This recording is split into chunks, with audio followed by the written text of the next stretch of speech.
ನಮಸ್ಕಾರ ಎಲ್ಲರಿಗೂ. ನಾನು ನಿಮ್ಮ ಯಶ್ವಿತಾ. ನಾನು ಇವತ್ತು ತೋರಿಸ್ಕೊಡ್ತಾ ಇರೋದು ಚೀನಿಕಾಯಿ ಕಡುಬು ಮಾಡೋದು ಹೆಂಗೆ ಅಂತ ತೋರಿಸ್ಕೊಡ್ತಾ ಇದ್ದೀನಿ. ಇದು ನಾನು ಮಾಡ್ತಾ ಇರೋದಲ್ಲ, ಅಮ್ಮ ಮಾಡ್ತಾ ಇರೋದು. ಇದು ಮನೆಯಲ್ಲೇ ಬೆಳೆದಿರೋ ಚೀನಿಕಾಯಿ ತುಂಬ ಚೆನ್ನಾಗಿದೆ, ಫ್ರೆಶ್ ಆಗಿದೆ. ಇದು ಸೀಡ್ಸ್ ಎಲ್ಲ ತೆಗೆದು ಚೀನಿಕಾಯಿನ ಈ ಥರ ಕಟ್ ಮಾಡಿ ಇಟ್ಕೊಂಡಿದ್ದಾರೆ. ಮುಂದೆ ಹಿಂದೆ ಎಲ್ಲ ಸಿಪ್ಪೆನ ತೆಗೆದು ನೀಟಾಗಿ ಕಟ್ ಮಾಡಿ ಇಟ್ಕೊಂಡಿರೋದು. ಅಮ್ಮ ಚೀನಿಕಾಯಿ ಕಡುಬು ತುಂಬ ಚೆನ್ನಾಗಿ ಮಾಡ್ತಾರೆ. ಹೇಗೆ ಮಾಡ್ತಾ ಇದ್ದಾರೆ ಅಂತ ತೋರಿಸ್ಕೊಡ್ತೀನಿ ನಾನು.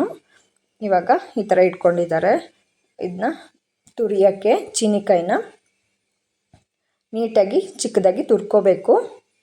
ಎಲ್ಲನೂ ಈ ಥರ ತುರಿದಿಟ್ಕೊಂಡಿದ್ದಾರೆ. ನೋಡಿ, ಈ ಥರ ಬಂದಿದೆ ಇದು ಪೇಸ್ಟು. ಇದಕ್ಕೆ ಒಣಗಿದ್ದು ಕಾಯಿ ತುರಿ ಹಾಕ್ತಾಯಿದ್ದೀವಿ. ಒಣಗಿದ್ದು ಒಂದು ಇಡೀ ಕಾಯಿ ಒಣಗಿದ್ದು ತೊಗೋಬೇಕು. ಒಣಗಿದ ಕಾಯಿ ತುರಿನ ಹಾಕ್ಕೋಬೇಕು. ಚೆನ್ನಾಗಿರುತ್ತೆ, ತುಂಬ ಟೇಸ್ಟಿಯಾಗಿರುತ್ತೆ ಒಣಗಿದ ಕಾಯಿ ತುರಿ ಹಾಕ್ಕೊಂಡ್ರೆ. ಕಾಯಿ ತುರಿ ನೋಡಿ, ಒಂದು ಕಾಯಿ ತುರ್ಕೊಂಡಿರೋದು ಹಾಕೋತಾ ಇದ್ದೀವಿ. ಅದಕ್ಕೆ ಮಿಕ್ಸ್ ಮಾಡ್ಕೋತಾ ಇದ್ದೀವಿ.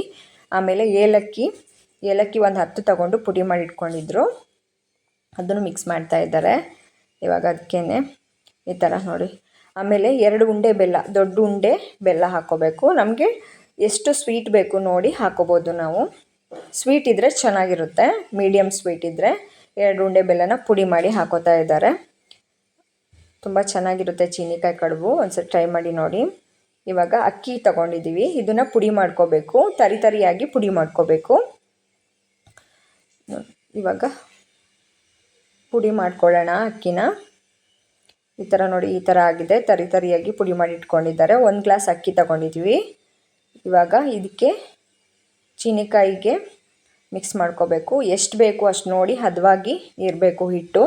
ತೆಳ್ಳಗಾಗಬಾರ್ದು ಹಿಟ್ಟು, ಮೀಡಿಯಮ್ ಆಗಿ ಹದವಾಗಿ ಇರಬೇಕು. ಎಷ್ಟು ಬೇಕು ಅಷ್ಟು ನೋಡಿ ಅಕ್ಕಿ ಪುಡಿನ ಹಾಕ್ಕೊಂಡು ಮಿಕ್ಸ್ ಮಾಡಬೇಕು. ಇದರಲ್ಲಿ ಚೀನಿಕಾಯಿ, ಬೆಲ್ಲ, ಅಕ್ಕಿ ಪುಡಿ, ಏಲಕ್ಕಿ ಹಾಕ್ಕೊಂಡು ಮಿಕ್ಸ್ ಮಾಡ್ತಾಯಿದ್ದೀವಿ. ತುಂಬ ಚೆನ್ನಾಗಿರುತ್ತೆ ಚೀನಿಕಾಯಿ ಕಡುಬು.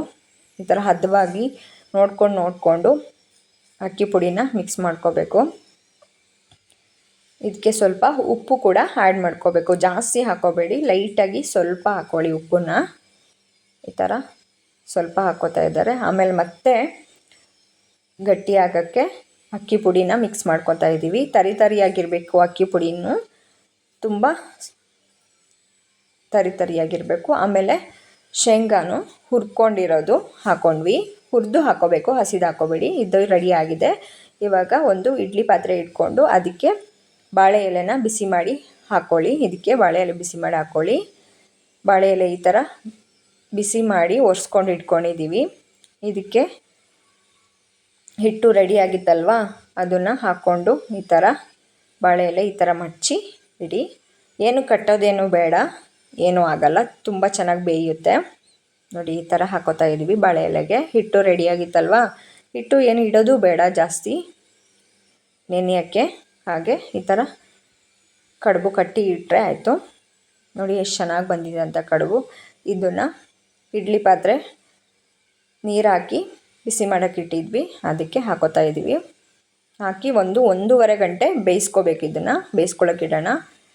ಇವಾಗ 1.5 ಗಂಟೆ ಆಗಿದೆ. ತುಂಬ ಚೆನ್ನಾಗಿ ಬೆಂದಿದೆ ಕಡುಬು.